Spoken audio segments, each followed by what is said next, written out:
who looks for Iniesta, who's onside! Still full of running, and it's Götze! It's Mario Götze!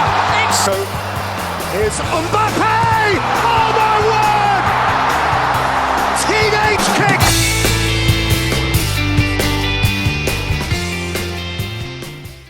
Hello everyone and welcome to a new video where we will be previewing Canada's team for the FIFA World Cup 2022 in Qatar.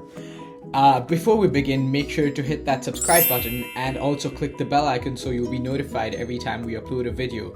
We have a lot of big plans for the upcoming FIFA World Cup and you want to hit that subscribe button as soon as possible. Now to begin with, this is the first time Canada have qualified for the Men's World Cup in a really long time, and a lot of this credit goes to the head coach John Herdman, who's got the team playing in an excellent way.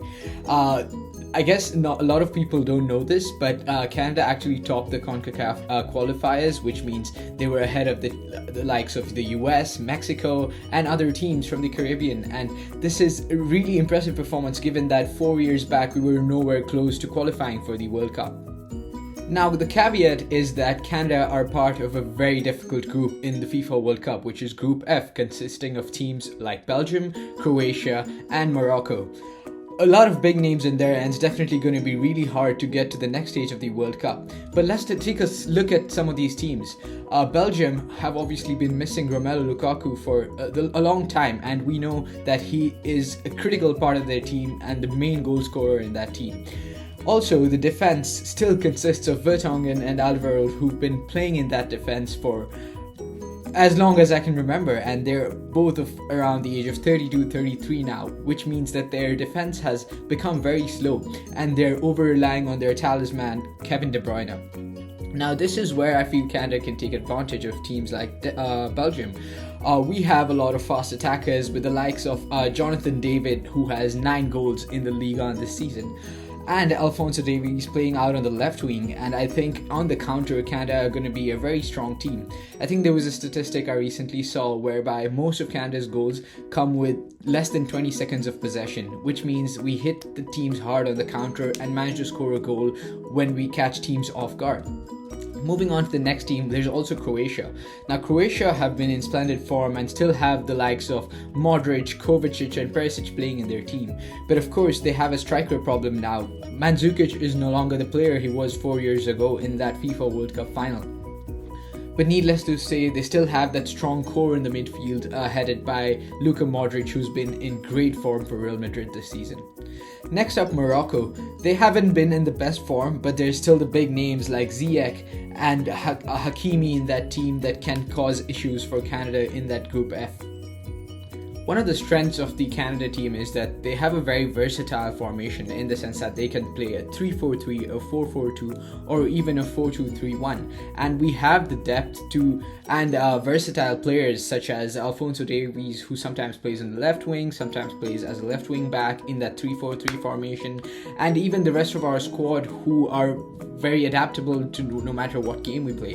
And I think this is one of the strengths that will be key in trying to win the games against Belgium or Croatia. For example, we know Croatia has a very strong midfield, and in those games we can set up in a way that we don't have to necessarily win that midfield battle, but in a way in which we can get on the counter and score 1 or 2 goals and take them by surprise. And that is one of the best parts of the team, and that's one of the best things that John Herdman has been able to develop with this Canadian national team. Canada in fact played a warm-up game just 1 or 2 days ago against Japan, and that game ended in 2-1. Now, it wasn't the best performance from the Canada national team. The winner did come in the last minute with a penalty being scored, but we were missing the likes of Alphonso Davies from that game, who's still recovering from injury, and hopefully he's back for the first game against Belgium. Now, given all of that, I'm going to go ahead and make my predictions for the Canada national team in Qatar 2022. And I think it's going to be a tough one, but I can see us causing some upsets, especially against Belgium in that first World Cup fixture. And I think Canada can qualify and get through the group stage and finish in second place. Now, I think that's going to be a really big achievement on its own. But once the team gets through the group stage, I think the possible opponents are either Spain or Germany, and it's going to be very difficult to get past the round of 16.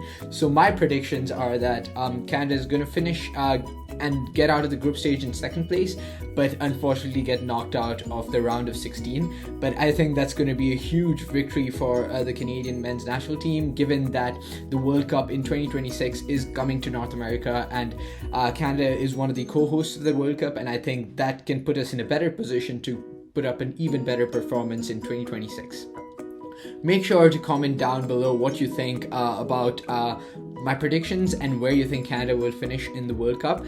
And once again, make sure to hit that subscribe button, as we will be posting a lot of World Cup content. And trust me, you don't want to miss out on this the next 1 month of craziness. So thank you so much for tuning in, and I'll see you in the next video tomorrow with Qatar and Ecuador playing in the first fixture of the World Cup 2022.